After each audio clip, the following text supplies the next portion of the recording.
Welcome into episode 55 of The Checklist, brought to you by Secure Mac. I'm Ken Ray. I'm Nicholas Raba. And I'm Nicholas Tacek. HTTP. You know it, you love it, you can't live without it. But if you've been paying attention lately, you've heard it change a bit. It's now HTTPS. It's become another security truism as far as I'm concerned. I know that HTTPS, while harder to say for some reason, is more secure than HTTP. But I don't know why. So on today's episode of The Checklist, we're doing that thing we did a couple of weeks ago, talking about, one of these things that we know is true, but learning more about why it's true and why we should care. So let's start with the difference between the two, HTTP and HTTPS. I'm assuming that those letters all stand for something. HTTP stands for what, gentlemen? Hypertext Transfer Protocol. It's what you see in front of your www when you type it into your browser. You'll see http://www.securemac.com. And should we say, I guess probably we should, just to take it a little bit further, a hypertext transfer protocol, that is what? It's the language used for a web browser to basically for you to communicate with websites. It's how your browser makes a request for a website to send back a page, so you can go to YouTube and watch cat videos. And it's also good for watching old rap videos, I hear. All right, so HTTP, that is what that is. That is what that does.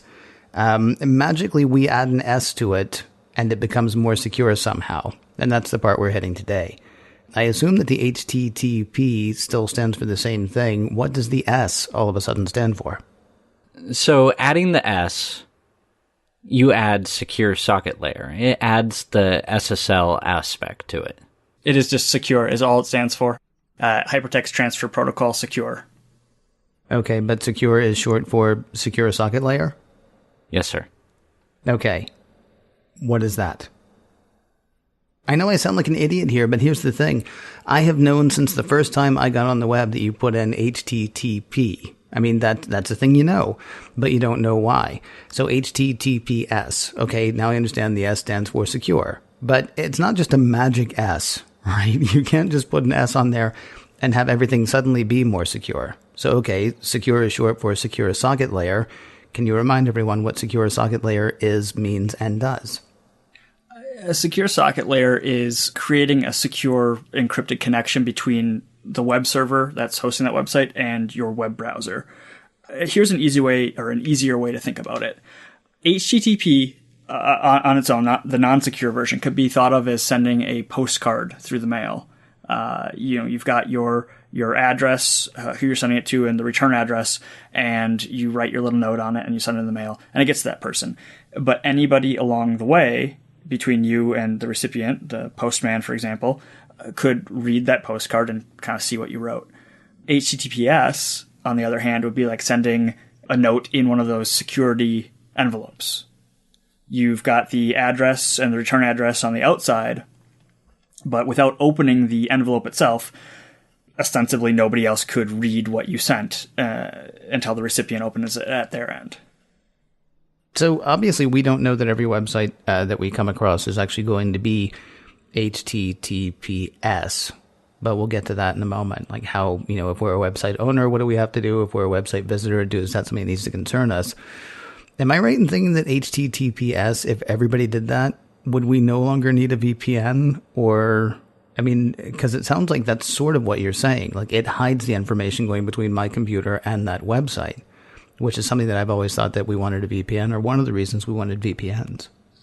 Yeah, that can definitely be a part of it. VPNs would still have their use since they can be configured in specific ways to only allow certain IP addresses or connections to work. So from a security standpoint, there still will be use in the corporate environments for VPNs. But yeah, the ultimate goal, if we had everything go over to HTTPS, it would make things a lot better and more secure for everybody. Why is this something that we're only starting to hear about now? I mean, is this a new protocol that's come out in the past couple of years, or is it just as there are more security breaches, people are starting to be more security aware? And so this thing that it turns out has been sitting on the shelf for a number of years, we're now realizing this is something I should be doing. I mean, why is it, after 20 years online for me personally, all of a sudden I'm hearing HTTPS? There are a few reasons. There's an overhead in some regards for running a server that can work with HTTPS. In the past, like long time in the past, maybe some of that overhead would require better hardware. It's really not an issue there anymore. The bigger issue for a number of years was the expense involved in getting the SSL certificate in the first place, which we can go into in more depth as well. But basically, in order to create that secure connection, there's encryption going on in the background. And in order to validate that encryption, you have to have a certificate. And usually in the past, those certificates were handed out by a handful of companies, and they were fairly expensive. And that cost has gone down. The know-how to generate what are called self-signed certificates has basically, the knowledge has been spread, and it's been made a lot more accessible for even people who aren't necessarily technically inclined to get that security certificate from their web hosting provider and add it to their server and add secure connections. And the push has definitely been from security incidents. When you are sending anything like your login and password or important personal information over the network, again, you'd want to be sending that in a secure manner. You don't necessarily want to be sending that out plain text where anybody along the way could see your username and password. So there's definitely been a push. Google's really made a big push recently in, I believe they're ranking sites higher now that do security properly. Based off algorithms. Exactly. Algorithms, yeah. So there's an incentive for webmasters to kind of move that route as well, coming from Google.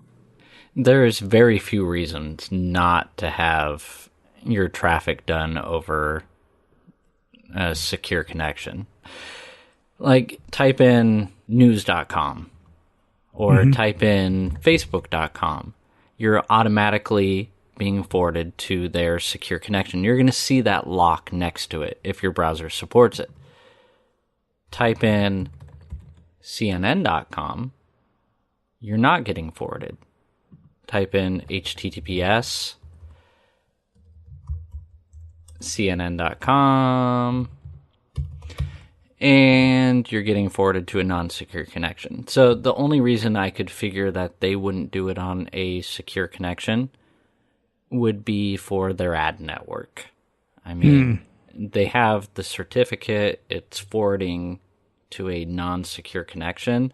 The only reason I could see it is for their ad network there and like how they track the users. But news.com, also owned by the network, does forward to a secure connection. So the functionality is there. It's just when they decide to use it. And you're going to see that a lot, especially in this kind of, I guess, transitional period. For example, FedEx. I went to go track some packages recently, and you can sign up for an account on FedEx for free and get your little calendar and see when deliveries are coming. And it's all good. And I went to go log in, and thankfully my password manager warned me of it, that it was going to try and fill my information on a non-secure page.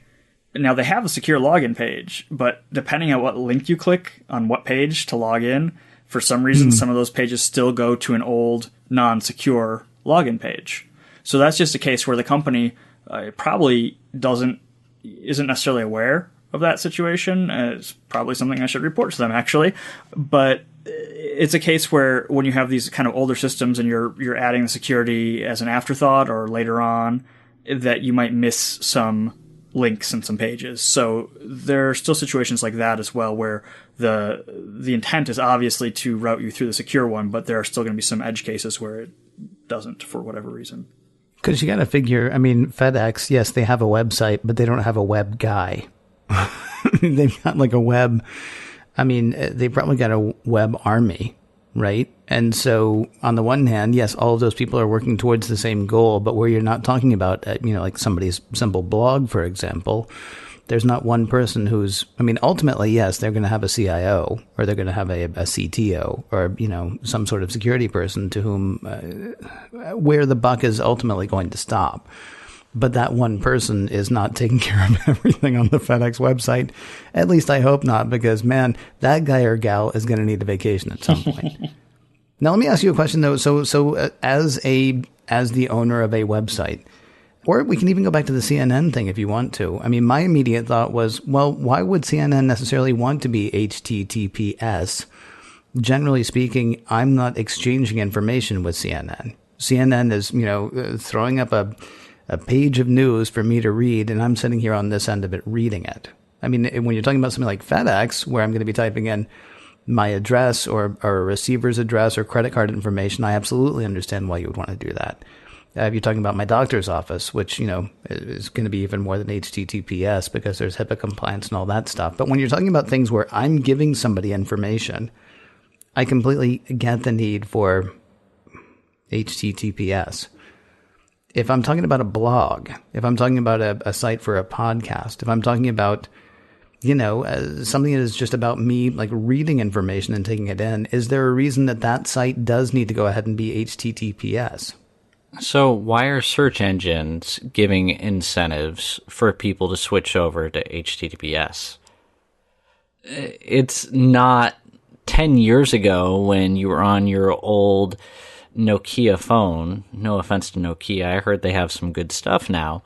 But it's not when you were on a really old browser that didn't offer support for it. So why offer that in the first place? I think more so to have more secure encrypted information so everything isn't just readable by whatever hacker or whatever network that you're on.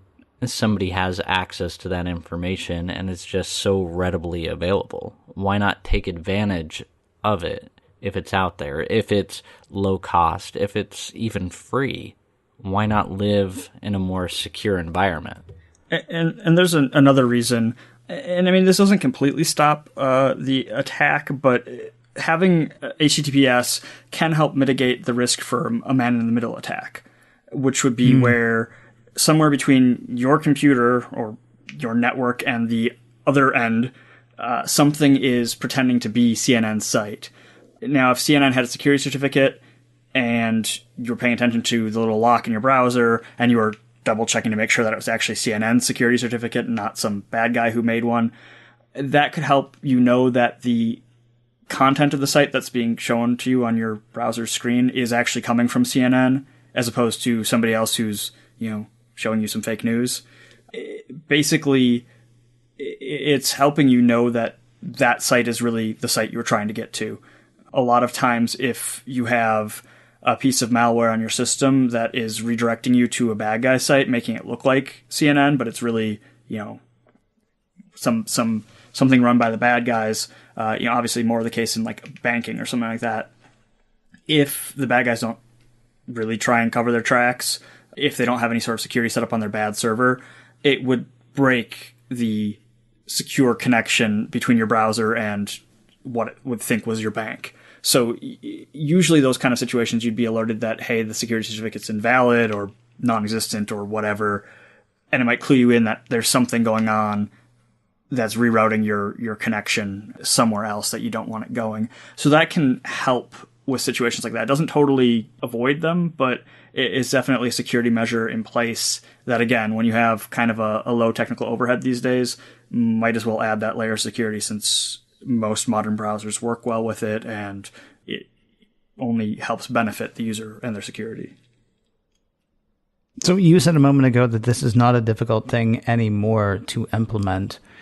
I guess what I want to ask is about the two sort of the most common use cases that I can think of. Let's say I am someone who, I don't know, I've got a friend, my friend has a server, they're hosting my site, they have been for years.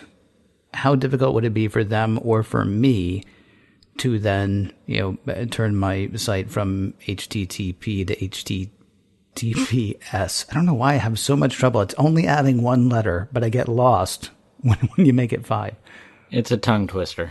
It's not really. It's just that I've been saying HTTP for 20 years. And so knowing that I'm going to come up with like let me start again. Yeah, it's embarrassing. But I actually did have a question. I'm sorry. You started to answer, Mr. Tacek. The good news is it's actually probably easier to set it up than it is to pronounce it correctly.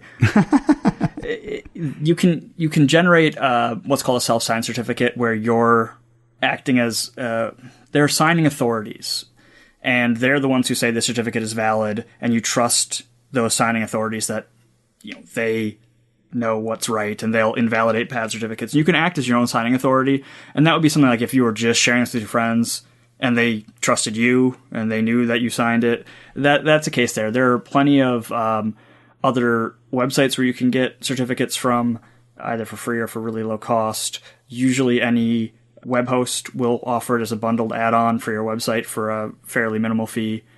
And once you have the certificate and you set up your web server to use that certificate, and you set up your web server to correctly redirect people to the secure site, it really, that's pretty much all there is getting a certificate and configuring your server to use it. Everything else, as far as the interaction between your web browser or between a user's web browser and your server, that's all done automatically between the web browser and your server. You don't have to really do anything there. All of that technology is built into the web browser and the protocol it's using to communicate with your website. And as a webmaster, it's best to just have them go to the secure connection. I mean, we talked briefly about how the search engines are giving benefits of it. So you could have HTTP connection, you could have HTTPS, but if you're forwarding people to the secure connection of it, I mean, that's no real strain to your server, and it's promoting secure web environment. And just so we're clear, I mean, I think you've actually said it a couple of times, but I mean, you can very simply, so, if your website has been http, ://123.com for a million years, you can set it up so that when people type that in, it automatically forwards to the HTTPS version. You don't have to train everybody to okay, now don't forget, if you want the secure version, go here. I mean, you can make it so even if they go to the one that would theoretically be less secure, it just automatically rolls over to the one that's more so. Exactly. Okay.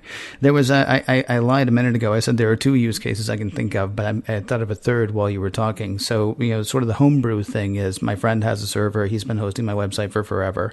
The middle of the road one I assume would be I signed up with GoDaddy 1,000 years ago and they sold me everything. For whatever reason, I have not done HTTPS through them, but I mean, they're always more than happy, GoDaddy or any other hosting service. They tend to be more than happy to, take another $10 from me for anything. So obviously going through a company like that, you'd be able to do it. And then I'm assuming too, if I use something like a Wix or a HostGator or a Squarespace, they should have those things built in as well, so that would they actually do that automatically? Would they go ahead and automatically make the HTTP to HTTPS switch, or is that something that I'm going to need to go in and enable? And can I reasonably expect that they have that? Probably enable it, but reasonably they should have it. Any of these providers want to bring in e-commerce customers because those are the people who are going to be renewing month after month because they're making money off of it, not necessarily just a blog or somebody who does it more for the hobby aspect of it. So that should be part of their whole ecosystem. And as you were saying, I mean, even if you are somebody who's not trying to make money, it's just, I mean, it goes back to everything that we've said on every episode of this show. I mean, practicing best security practices are the best way to be. That's why they're called best. Exactly. I did have one other question for you guys. So as a user, I mean, again, obviously, if I were going to eBay, if I were going to Best Buy, if I were going to Amazon, if I were going to a hospital, if I were going someplace that's going to give me information about which, I'm concerned, I want to make sure that they have that enabled. Let's go back to the CNN thing. I will pretend for this conversation that I like to go to CNN to read news. If I like to go to CNN to read news and I'm listening to this and I find out, well, they're not doing the secure thing, how concerned should I be as the average consumer? Should I be as concerned as you? And how concerned are you that, that you're going there and reading news in an insecure environment? In a case like that where it's just a news site, it really isn't as much of a concern, in my opinion. Now, if you were a whistleblower trying to give CNN some super secret, info on something bad your company's doing, yeah, you'd want to make sure that connection, that, their tip line or whatever was secure. But as far as something like that where you're kind of just reading the news, it's not as much of a concern. I mean, some people would be concerned about it, but it's much more important to have it like your bank or anywhere you log in, eBay, Amazon. Those are the sites. When you're entering your personal information, that's a situation where you're going to want to make absolutely sure that it's got the security in place. But even still, if you see that it's not a secure connection, dropping an email to the webmaster or whatever security contact on the site, asking them if they offer a secure connection, chances are they already have the SSL certificate. It couldn't hurt to reach out to them. I mean, it couldn't hurt, right? Is there a reason then that they wouldn't have done it? Or is it just one of those things that's on the list? Like, oh yeah, as soon as we get this other thing and this other thing, then we'll get to that. Probably the latter, yeah. It's security is oftentimes an afterthought for companies, especially ones that aren't focused on security in the first place. And it really, it's a balancing act. There are a lot of things that have more precedence over having, secure access to the news site, I'm sure, in terms of their to-do list. The problem comes when it's a company that's, an e-commerce company or somebody else who's handling important data, and it turns out that they didn't bother with that security aspect. That's much more troublesome when it's more of a critical component of what they do and what they're providing.